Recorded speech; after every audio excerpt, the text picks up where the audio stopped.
फिर से आप लोगों के सामने एक कहानी के साथ आ गया हूँ। आज जिस कहानी को मैं सुनाने जा रहा हूँ, आपने सुना होगा जब किसी को सजाए मौत मिलती है, यानी कानून द्वारा दी जाने वाली मौत।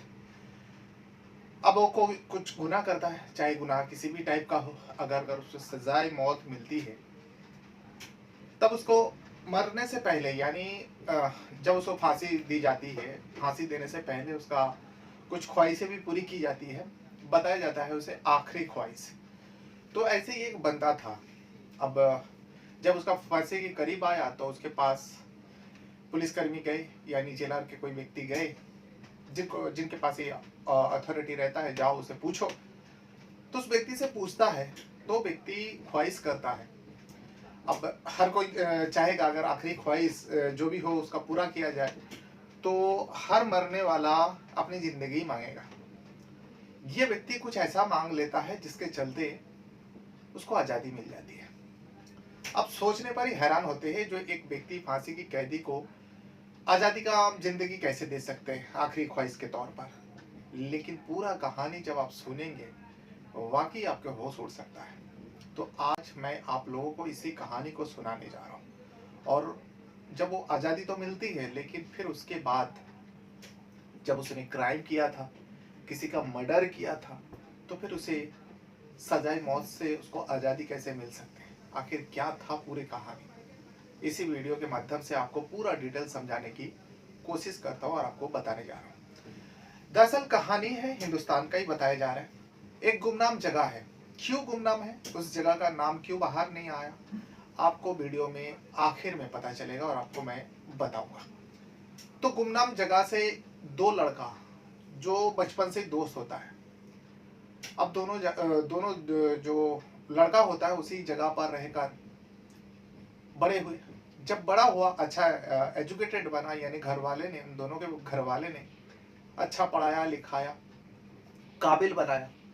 अब वो दोनों दोस्त, दोनों लड़का सोचता है हम लोग इस गांव से छोड़कर शहर जाएंगे, किसी भी बड़े शहर में जाएंगे और शहर में जाकर अच्छा कंपनी में नौकरी करेंगे और अच्छा सैलरी लेंगे, अच्छी जिंदगी जिएंगे। बस इसी उम्मीद से वो दोनों जो है बड़े शहर पहुंच जाता है। अब दोनों एकदम गहरे दोस्त था, दोनों के बीच में बचपन का दोस्त है, एक दूसरे को बहुत अच्छे से जानते थे। जब बड़े शहर में जाता है, उस शहर में जाकर इत्तेफाक से देखिए यहाँ पर भी दोनों ने कोशिश किया एक ही कंपनी में काम करने का, एक कंपनी में जॉब भी मिल जाती दोनों को। लेकिन हाँ, दोनों को अलग अलग डिपार्टमेंट में काम मिलती है। कंपनी तो एक ही होती है लेकिन डिपार्टमेंट अलग अलग होता है। अब दोनों को अलग अलग डिपार्टमेंट में एक ही कंपनी में काम भी लग जाती है। अब दोनों को रहने के लिए जगह ढूंढना था, जगह भी ढूंढता है। जब जगह ढूंढता है, एक ही रूम लेता है और दोनों उसी रूम पे रहने लगता है, यानी एक फ्लैट जैसा। अच्छा खासा सैलरी आता था, सैलरी का नौकरी था, इसीलिए उन लोगों ने अच्छा फ्लैट लिया। दोनों एक ही फ्लैट में रहते थे, दोनों दोस्त था बचपन से, तो कोई दिक्कत वाली, कोई परेशानी वाली बात दोनों के लिए नहीं था। दोनों ने एक ही फ्लैट पे रहने लगा और आए दिन रेगुलर दोनों एक ही टाइम पे जाते, साथ में जाते, साथ में घर लौट आते। वही सिलसिला शुरू हो गया था। धीरे धीरे दिन बीता। अब जब यहाँ नौकरी लगा तो उनमें से एक दोस्त का, उसके परिवार ने शादी करवा देते हैं। गांव में बातचीत होती है, जिस जहाँ का रहने वाला था वो दोनों, वहाँ पे बातचीत होता है, फिर दोनों का शादी भी करवा देते हैं। जब शादी हो जाती है, शादी के बाद भी दोनों फिर से उसी शहर में चला जाता है। जाने के बाद काम काज करते हैं, उसी जगह पे रहना होता है, सब कुछ ठीक ठाक चल रहा था। लेकिन इसी बीच उस कंपनी में एक लड़की थी जो उसी कंपनी में काम करते थे, और उन दोनों दोस्त में से एक दोस्त का, जिसका शादी हुआ था, उसी के डिपार्टमेंट में काम करती थी, जिसके चलते उस लड़का से दोस्ती हो गया। अब और वो जो लड़की थी, ये लड़का को बहुत चाहती थी। मतलब वो प्यार वाला चाहत नहीं है, बस दोस्त मानते थे, अच्छा दोस्त था दोनों। ये लड़का भी उससे बहुत अच्छे से पेश आते थे, हर चीज शेयर करते थे, घर की बात होती थी, खुद की जिंदगी की बात होती थी, और काम के सिलसिले में तो बात होती ही थी। फिर एक दिन जो उस लड़का का दोस्त है, जो पार्टनर होता है, बचपन का साथी होता है, वो कहता है, घर एक ही रूम पे रह रहा था, तो घर पे आने के बाद वो कहता है, भाई तेरे डिपार्टमेंट में जो लड़की काम करती है, तेरे साथ लंच भी करती है, अरे यार, मैं बहुत कोशिश किया बात करने का, मैं तो ये भी कहा तू मेरा दोस्त है, लेकिन वो तो बात भी मुझसे ठीक से करती नहीं है। तो एक काम करना, तू मुझे उसके साथ दोस्ती करवा देना। तू कहने के बाद हो सकता है मान जाए और मेरे से दोस्ती कर ले। लेकिन ये लड़का कहता है देख भाई, ये मैटर जो है अलग है। दोस्त दोस्त बनना और दोस्ती करवाना अलग चीज होता है। दोस्त तो खुद के मर्जी से बनता है, लेकिन जबरदस्ती किसी के साथ दोस्ती करवाना ये मुझे सही नहीं लगता। जब उसे इंटरेस्ट ही नहीं है तुझ पर, तो तू क्यों उसके पीछे पड़ा है? भूल जा उसे। एक दोस्त होने के नाते समझाया, भाई के जैसा समझाया। लेकिन उस लड़का को आ जाता है गुस्सा। वो लड़का मन ही मन में गुस्सा होता है अपने दोस्त के ऊपर, बचपन के दोस्त के ऊपर, जो मैं एक छोटा सा काम दिया वो भी इनकार कर दिया। अब इसी में से दोनों के अंदर, खास करके उस लड़का के अंदर एक नफरत सी हो जाती है अपने बचपन के दोस्त को लेकर। ठीक है, चला यूं चला, कुछ दिन और चला। चलने के बाद एक दिन छुट्टी था, ऑफिस बंद थी, कोई काम पर नहीं गया था। मतलब जिस दिन छुट्टी था उससे पहले दिन ही सबको पता लग गया था जो कल छुट्टी रहेगी। इसीलिए वो लड़की जो है उस लड़का को फोन करती है छुट्टी के दिन, जो तुम लोग कहाँ हो। तो कहने लगा बस कल छुट्टी है, इसीलिए आज थोड़ा बाहर घूम रहा हूँ। मतलब रात हो चुका था उस टाइम। बाहर हम दोनों दोस्त घूम रहे हैं और थोड़ा लेट पहुंचेंगे घर। तो लड़की कहने लगी कल मैं 10 बजे तक तुम्हारे रूम पर आने वाली हूँ। अब लड़का ने पूछा क्यों, क्या हो गया अचानक? वो लड़की कहती है मेरी माँ बहुत एक अच्छी डिश बनाएगी, कल कल छुट्टी है, खुशी में माँ मेरे लिए एक अच्छी डिश बनाएगी और उसको मैं तुमसे शेयर करना चाहती हूँ। और इस बहाने में मैं तुम्हारा रूम भी देख लूंगी और तुमसे मिल भी लूंगी। लड़का ने कहा ठीक है, अच्छी बात है। और ये पहली बार नहीं है, पहली बार तो उसका रूम पे आने की बात है, लेकिन ऐसा पहली बार नहीं है जो खाना वो दोनों साथ में खाते या फिर एक दूसरे का खाना शेयर करते। ये कई मर्तबा हो चुका था। दोनों एक दूसरे को बहुत अच्छे से जानते थे। अब इस लड़का को लगने लगा मेरा दोस्त तो कह रहा था जो उस लड़की से मुलाकात करवा दे, बातचीत करवा दे, यार मेरे से दोस्ती करा दे। अच्छा मौका मिला। इसको भी लगने लग गया था जो लड़की, जब से मैं उस लड़की से इसका बात कराने से इनकार किया, ये मुझसे रूठे रूठे रहते हैं। इसीलिए उस लड़का ने कहा भाई देख, उस लड़की का फोन आया थे और वो कल 10 बजे तक मेरे। अब वो पूछा नहीं बल्कि उसका दोस्त पूछा। जब ये फोन पर बातें कर रहा था तब उस दोस्त ने पूछा भाई किसका फोन था? तो उसने कहा अरे वही मेरा कलीग, मेरा जो डिपार्टमेंट में काम करती है वही, अरे वही रे तू जिससे दोस्ती करना चाहता था। तो लड़के ने कहा क्या कहा? कहने लगा उसकी माँ कुछ डिश बनाएगी, अच्छा खाना पकाएगी, अच्छा खाना बनाएगी, तो कल वो लेकर मेरे रूम पे आने वाली है। अच्छा हुआ तो कल छुट्टी भी है, दोनों रूम पर रहेंगे और तू भी रहना, तेरे से बातचीत करवा दूंगा। वो लड़का ने कहा ठीक है। सब कुछ तय हो जाता है। सुबह सुबह उठकर जो है दोनों दोस्त घर का साफ सफाई करता है।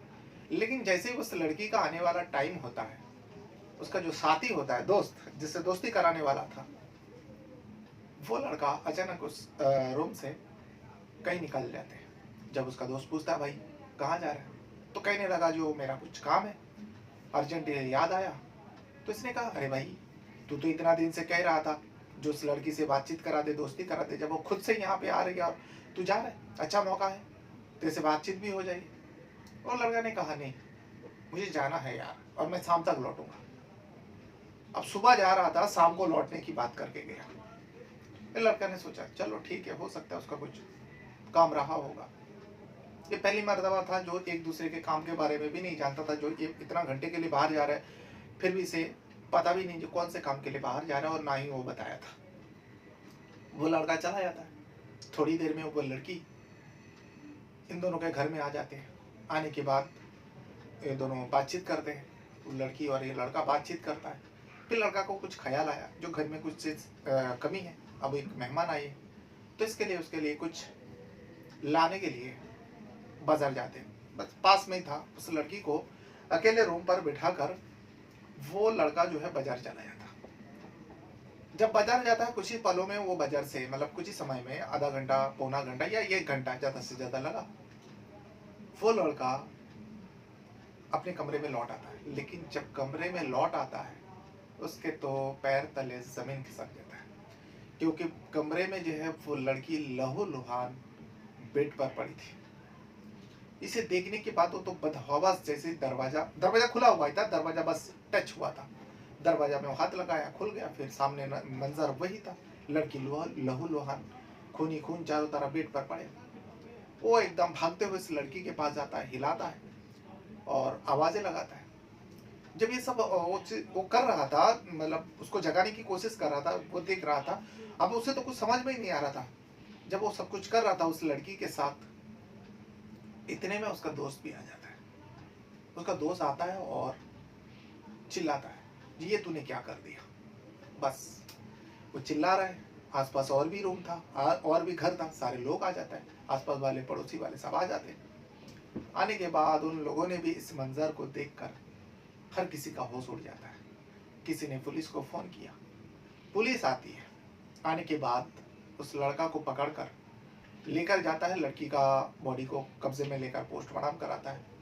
पता चलता है लड़की को पहले गला घोटा गया, फिर उसको भारी वस्तु से वार किया गया, चाकू से वार किया गया। इस वजह से उस लड़की का मौत हुई। पोस्टमार्टम का रिपोर्ट आता है और सारे सबूत जो है उस लड़के के खिलाफ चले जाते हैं, जो लड़का उस लड़की का दोस्त था। अब कोर्ट चार्जशीट दाखिल होती है, कोर्ट पेश होता है और उसके बाद उसी चार्जशीट के आधार पर लोअर कोर्ट ने उस लड़का को उस लड़की का मर्डर के जुर्म में सजाए मौत देती है, यानी फांसी की सजा सुना देता है। फांसी की सजा सुनाता है, हाई कोर्ट में अपील करता है। हाई कोर्ट का भी फैसला वही होता है जो लोअर कोर्ट का फैसला होता है। उसी फैसले को बरकरार रखते हुए लोअर कोर्ट ने भी उस लड़का को सजाए मौत में मुहर लगा देती है। अब दो कोर्ट अब बचता है सुप्रीम कोर्ट। सुप्रीम कोर्ट का भी दरवाजा खटखटाया, इस बीच वो जेल में था, लेकिन सुप्रीम कोर्ट का भी वही फैसला हुआ जो लोअर कोर्ट और हाई कोर्ट का फैसला था। सुप्रीम कोर्ट ने भी मुहर लगा देता है और उसकी यानी फांसी मुकर्रर कर देता है। अब दिन बीता, जब समय बीता, दिन बीता और वो टाइम भी आ जाता है जब उस लड़के को फांसी देनी होती है, देने वाला होता है। अब उसका डेट करीब आ गया।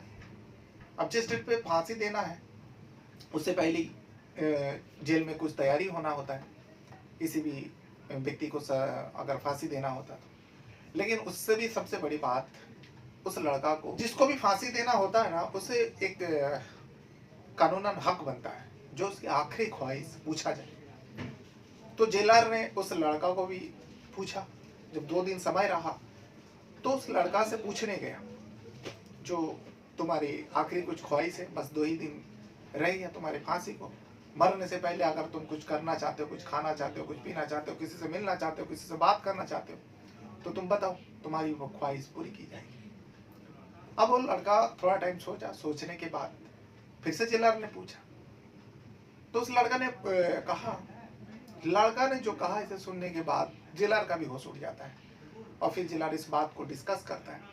करने के बाद आखिरकार मान जाता है, जो ठीक है, अब कुछ ही घंटों का मेहमान है, अब वो वही चाहता है तो ठीक है, उसकी आखिरी ख्वाहिश पूरी कर दिया जाए। अब वो आखिरी ख्वाहिश में वो लड़का जबकि शादीशुदा था, इसीलिए वो लड़का ने कहा था, जो मैं अपनी पत्नी से एक रात मिलना चाहता हूँ। अब ये था तो अनोखी ख्वाहिश, सब लोग सोचा, डिस्कस किया, जेलर ने डिस्कस किया। हाँ, इतना दिन जब वो जेल में था कोई हरकत नहीं किया था, कोई कुछ की एकदम सिंपल तरीके से रह रहा था। तो जेलर ने उसके बारे में बड़े बड़े आला अधिकारी से बात किया, बड़े बड़े ऑफिसर से बात किया। जो उसका आखिरी ख्वाहिश पूछने गया तो उसने ये डिमांड रखी, जो अपनी पत्नी के साथ एक रात अकंता में मिलना चाहता, अकंता में बात करना चाहता है और उसके साथ रात बिताना चाहता है। तो सारे लोगों ने डिस्कस करने के बाद जेलर को हुक्म देता, ठीक है, लेकिन सबसे पहले उसके पत्नी से पूछो वो क्या चाहती है, उससे भी तो परमिशन लेना पड़ेगा। उस लड़का के पत्नी के पास जाते हैं और जाने के बाद उसके हस्बैंड का ख्वाहिश बताता है, जो 2 दिन रह गया, जैसे तुम लोग को भी पता है, उस लड़के का फांसी है। तो उसने जाहिर किया वो तुम्हारे साथ एक रात बिताना चाहता है। क्या तुम उस लड़का के बातों से सहमत हो? तुम उस अपने पति के साथ एक रात बिताना चाहते हो। भावुक होती है, रोती है, फिर उसके बाद कहती है हाँ, अगर मेरा पति का आखिरी ख्वाहिश मैं पूरी कर सकी तो मैं अपने आप को खुश नसीब समझूंगी। तो फिर क्या, मियाँ बीवी राजी। यहाँ जेलर ने वो सब तैयारी किया। अब उसे तो बाहर नहीं ला सकता, इसीलिए उसी जेल के अंदर एक कमरे को पति पत्नी के लिए तैयार किया गया। लेकिन यहाँ पे जेलर के लिए एक टेंशन वाली बात थी, बड़ी रिस्क वाली बात थी। बात यह थी, जिस भी कैदी को फांसी की सजा मिलती है, उस कैदी के ऊपर जब मोहर लग जाती है, इस डेट पे उसको फांसी होना है, तब उसके ऊपर बहुत ज्यादा निगरानी रखी जाती है ताकि वो अपने आप को चोट ना पहुंचाए, अपने आप को नुकसान ना पहुंचाए। अगर अपने आप को नुकसान पहुंचाएगा तो फिर फांसी की सजा डाल दी जाती है। जब तक वो स्वस्थ नहीं हो जाता तो उसको फांसी नहीं दी जा सकती। इसीलिए किसी भी कैदी के लिए फांसी की जब मुकर्रर हो जाता है वक्त, तब उसके ऊपर बहुत नजर रखा जाता है। और यहाँ पे तो एक लड़की को लाकर उस कैदी के साथ मिलवाना है, तो इसीलिए जेलर ने सोचा और सेफ्टी के लिए कुछ तैयारी करने लगा। उन दोनों के लिए रूम तो तैयार कर लिया था, जो उसी जेल के अंदर एक रूम को सजाया, तैयारी कर लिया, जो इसी कोठरी के अंदर वो दोनों रात बिताएंगे। लेकिन इसी दौरान अगर दोनों एक दूसरे को चोट पहुंचाई, एक दूसरे को ये लगने लगा ऐसा तो नहीं कुछ साजिश के तहत ये पति ने डिमांड रखा, पत्नी भी मान गई। अगर ऐसा कुछ हुआ तो फिर हमारा नौकरी तो छोड़िए, बहुत बड़ा बदनामी हो। तो इसीलिए जेलर ने सोचा, अब पति पत्नी मिलेगा तो उसमें तो वीडियो कैमरा भी नहीं लगा सकते जो रिकॉर्ड हो, ये लोग बाहर से नजर रखे, जो देखे अंदर क्या हो रहा है। एक ऐसा रिश्ता है, पति पत्नी मिलना चाहता है और रात में, तो उसको रिकॉर्ड भी नहीं कर सकता और ना ही देख सकता है। इसीलिए जेलर ने सोचा क्यों ना उस कमरे में ऑडियो रिकॉर्डर लगाया जाए और उसके स्पीकर जो है हम लोग के कमरे में रहे, हम लोग सुने वो दोनों पति पत्नी आके बात क्या करता है और क्या करने की कोशिश कर रहे हैं। तो इसीलिए कुछ ऐसा आपत्तिजनक लगे तो हम लोग फौरन उस जगह पर पहुंच जाए। तो उसमें कुछ लगाया जाता है, ट्रांसमीटर वगैरह सब कुछ लगाया जाता है, एकदम तैयारी हो जाता है। और उसके स्पीकर जो है एक तो अलग रूम पे लगाया जाए जहाँ पे जेलर और कुछ लोग भी रहता है, जेल का प्रशासन, इन दोनों के हरकतों के ऊपर नजर रखने के लिए, बल्कि नजर तो नहीं, सुनने के लिए। अब वो वक्त आता है, उस लड़का को जो है जेल से उस कमरे तक पहुंचाया जाता है और उसकी बीवी तय वक्त पर उस जगह पर पहुंच जाती है। जब पहुंच जाती है, उसके बीवी को भी उस कमरे तक ले जाया जाता है जहां पर वो लड़का और यानी पति पत्नी को मिलना था। दोनों को उस कमरे में ले जाते हैं। ले जाने के बाद जेल प्रशासन जो है उस इलाका को खाली कर देता है, उस एरिया को खाली कर देता है। पति पत्नी का मिलाप होगा। दोनों तो पहली बार जब बहुत दिन, अच्छा इससे पहले जब वो जेल में था कई मर्तबा मिलने आए, लेकिन ये पहली बार जो है आखिरी बार मिलने आया। इसके बाद आप कभी नहीं मिल पाएंगे क्योंकि उस लड़का का तो फांसी है 2 ही दिन बाद। इसीलिए दोनों बहुत रोए, गले मिले, फिर दोनों शांत हुआ। सब कुछ यहाँ ये लोग सुन रहे थे, जेलर और जेलर के कुछ खास लोग जब सुन रहे थे। फिर उसके बाद बातचीत होने लगा, यानी घर की बात होने लगा, परिवार की बात होने लगा, रिश्तेदारों की बात होने लगा, सब कुछ बात हुआ। होते होते काफी समय हो गया, लेकिन सारे लोगों को लग रहा था जो ये दोनों एक दूसरे से संबंध बनाएगा, और खास करके ये लड़का संबंध बनाना चाहता है, इसीलिए अपनी पत्नी को बुलाया। लेकिन ऐसा कुछ नहीं हुआ। बात करते करते काफी देर हो गया। अब देर हो जाने के बाद अचानक बातों का टॉपिक बदल जाता है। वो औरत, वो जो उसकी बीवी होती है, वो कहने लगी, अच्छा तुम मुझे एक सच सच बताना, ऐसे तो मैं तुम्हारा हर बात पर यकीन करती हूँ, विश्वास करती हूँ, तुमने ये खून नहीं किया, लेकिन फिर भी मैं तुम्हारे मुंह से जानना चाहती हूँ। तुमने अदालत में चीख चीख के चिल्ला चिल्ला कर कहा, लेकिन किसी ने तुम्हारे बातों का भरोसा नहीं किया। क्या वाकई तुम्हारे साथ उस लड़की का कोई संबंध था? देखो तुम 2 दिन बाद मरने वाले हो, क्या जाने से पहले तुम मुझे इतना सच नहीं बताओगे? वो लड़का फिर से आंख भर आते और अपने पत्नी को कहता, देखो मैंने अदालत में जो कुछ भी कहा वो सच था, कोई यकीन करे ना करे, लेकिन तुम तो मेरे यकीन करो। औरत कहती है, मैं तुम्हारे हर बात पर यकीन करती हूँ, शुरू से लेकर अभी तक मैं तुम्हारी बात पर यकीन करती हूँ, तुमने जो कुछ भी कहा वो सच था। लेकिन मुझे ये समझ में नहीं आता, अगर तुमने मर्डर नहीं किया, उस लड़की को नहीं मारा, तो फिर कोई तो मारा होगा। क्या तुम किसी के ऊपर शक कर सकते हो? तुम्हें ऐसा लगता है जो तुम्हारे अलावा, जो तुमने तो नहीं किया, तो कौन तुम्हारे रूम पे उस लड़का को मार सकता है, तो उस लड़की को मार सकता है? तब उसका पति कहने लगा, देखो शुरू से लेके मैं तुम्हें समझाता हूँ, वैसा तो मैं इस नाम को पहले भी ले सकता था, लेकिन मेरा जमीर, मेरा दिल गवारा नहीं किया जो मैं इस बात को अपनी जबान पर लाऊं और अपने बचपन का दोस्त का नाम लूं। यानी उस रूम पार्टनर जो उसका बचपन का दोस्त होता है, उसके ऊपर वो इशारा कर रहा था। वो कहने लगा, जो मेरा जो दोस्त है, हम दोनों साथ में पढ़े, साथ में बड़े हुए, साथ में सहे रहे, साथ में कंपनी में काम किया, लेकिन कुछ समय बाद उस कंपनी में लड़की का एंट्री होती है। लड़की मेरी डिपार्टमेंट में थी, इसीलिए ज़्यादा मुझसे बातचीत करती। वो लड़की मुझसे इम्प्रेस थी, क्योंकि मेरा हर काम में वो इम्प्रेस थी और मैं उसे सलाह देता था। वो मेरे करीबी था, इसलिए हम दोनों का दोस्ती हुआ। दोस्ती के अलावा कुछ नहीं। लेकिन एक दिन वो मेरा दोस्त कहने लगा, जो तेरे उस लड़की दोस्ती करा दे।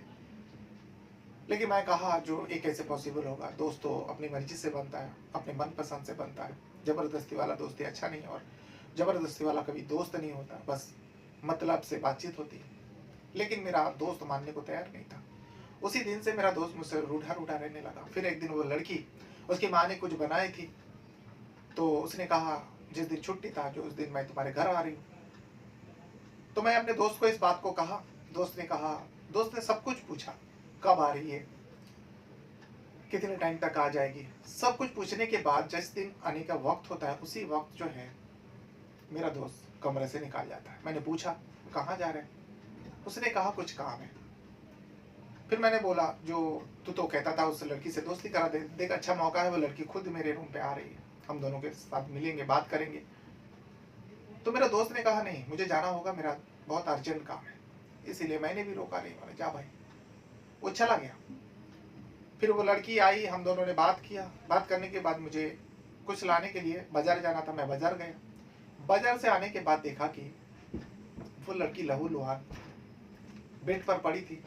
लेकिन मेरा दोस्त, बस जब वो लड़की को मैं उठा रहा था, चेक कर रहा था, इतने में वो मेरा दोस्त आ जाता है।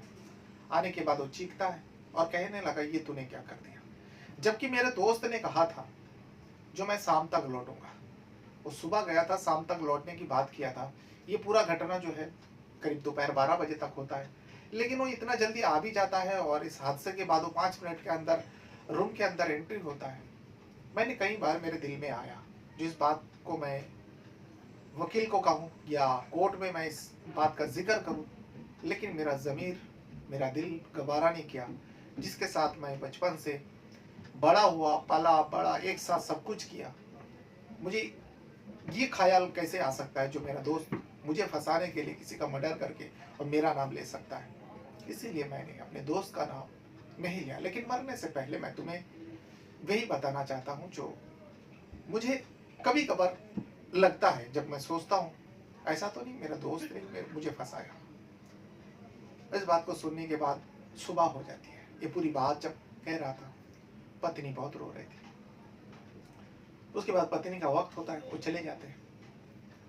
फिर उसके बाद आप जेल में जो जितने भी लोग सुन रहे थे, हाँ इन दोनों को पता भी नहीं था उन दोनों के कमरे में क्या लगाया है। ऐसा भी नहीं जो दिखावा करने के लिए ये सब सुना रहे हैं, बता रहे हैं, ऐसा कुछ नहीं था। क्योंकि वो जो ट्रांसमीटर लगाया गया था, उस जेल के प्रशासन के अलावा किसी को नहीं पता था। अब इस पूरी बात को सुनने के बाद जेलर ने सोचा, ये बेगुनाह है। अब बेगुनाह है तो उसको कैसे फांसी पे चढ़ाया जा सकता है? अब इसको डाल भी नहीं सकता, बस 2 ही दिन रह गया। इसीलिए जेलर को अब कुछ फैसला लेना था। जेलर तो सबसे पहले बड़ा बड़ा आला अधिकारी से मिलते हैं और कहते हैं एक स्टे ऑर्डर लगाइए और इस फांसी को रुकवाइए। हमें 100% यकीन है ये लड़का बेगुनाह है, इसको फंसाया गया, और गुनहगार जो है इसी का रूम पार्टनर इसका दोस्त है। अब सारे लोगों ने पूछा, क्यों ऐसा कह रहे हो? पूरी बात बताता है और वो रिकॉर्डिंग सुनाते। रिकॉर्डिंग सुनने के बाद बड़ा बड़ा आला अधिकारी जिनको भी सुनाया गया, उन लोगों ने भी मान गया, हाँ ये लड़का बेगुनाह है, इसको फंसाया गया, और फंसाने वाला कहीं ना कहीं उसका दोस्त है। इसीलिए एक स्टे ऑर्डर जारी किया जाता है और उस लड़का को पता भी नहीं था, उसको तो यही पता था जो उसका बस अब कुछ ही समय रह गया उसको फांसी होने में। यहाँ स्टे ऑर्डर लग जाता है, उसको फांसी को रोक लगा दी जाती है। फिर उसके बाद नए तरीके से, नए शुरुआत से इन्वेस्टिगेशन होता है, सीबीआई जांच होती है और उस रूम पार्टनर यानी उसको बचपन के दोस्त को भी वगैरह फिंगरप्रिंट वगैरह सब कुछ लिया जाता है। अब पूरा केस का दिशा घूम जाता है। उस रूम पार्टनर उसके बचपन के दोस्त के ऊपर ही सारे लोगों का शक होता है और वो शक नहीं बल्कि वो सच था। फिर उसको हिरासत में लेता है, उससे पूछताछ करता है। आखिरकार उस लड़का के पास कोई चारा नहीं होता क्योंकि सारे सबूत मिल चुका था। उस लड़का ने कबूल कर लिया, हाँ मैंने ही उस लड़की को मारा। मारने के बाद फंदे पे लटकाया। तो उसे पूछा कोर्ट में, तो तुम अपने बचपन का दोस्त का नाम क्यों लिया और उसको क्यों फंसाया? उसका वही गुस्सा वो बताया जो मैंने उसे कहा, जो उस लड़की से मेरा दोस्ती करा दे। लेकिन इसने साफ साफ मुझे वचन देने लगे और कहने लगे, देख दोस्ती तो एक दूसरे को पसंद से किया करते हैं, लेकिन कोई किसी का जबरदस्ती दोस्ती करा नहीं सकता। और ये दोस्ती नहीं होता, बस मतलब से बातचीत होती है। अगर कोई कर भी लेता है किसी के कहने पर, बस उसके इज्जत के खातिर वो बातचीत कर लेता है।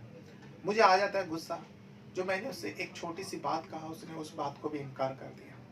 इसी वजह से मैं बदला लेना चाहता था अपने दोस्त से और उस लड़की से भी, क्योंकि लड़की से मैं कई मरतबा एक ही कंपनी में हम लोग काम करते थे, भले ही अलग अलग डिपार्टमेंट में था, लेकिन उस लड़की से जब भी मैं बात करना चाहा वो लड़की इग्नोर करती थी।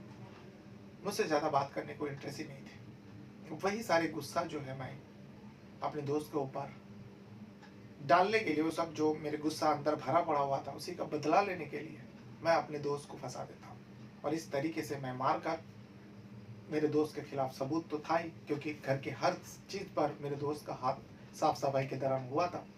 उसने जो जो चीज़ पर हाथ लगाया मैं उस चीज़ पर दोबारा छुआ भी नहीं, क्योंकि मुझे पता था वो लड़की आएगी उसको पानी पिलाना या कुछ खाना खिलाने के लिए मेरा दोस्त ही उठाकर उस लड़की को देगा, फिर वो लड़की उसको भी छुएगी।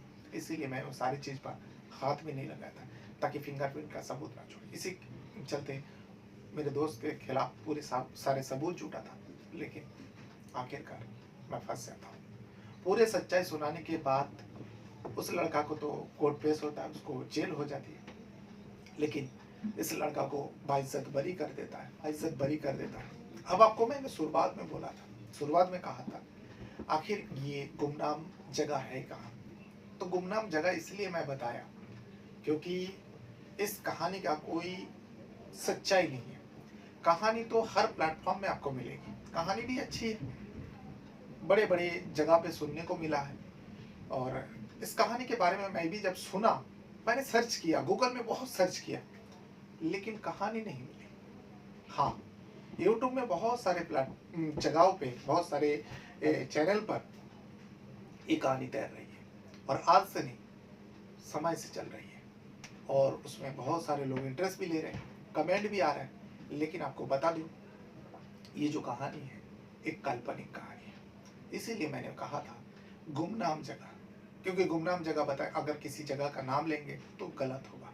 एक गुमनाम जगह का काल्पनिक कहानी है, लेकिन कहानी में बड़ी ही दम था।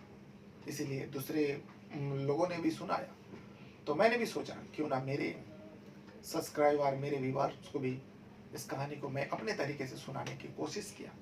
अब आप लोगों को ये कहानी कैसी लगी, आप अगर वीडियो के कमेंट बॉक्स में बताएंगे तो हमें अच्छा लगेगा। बहरहाल ये था वो पूरा कहानी। अपने साथ साथ अपना परिवार का भी बहुत ज़्यादा ख्याल रखिएगा और इस वीडियो को यहाँ तक देखने के लिए आपको बहुत बहुत धन्यवाद करता हूँ। Thank you very much.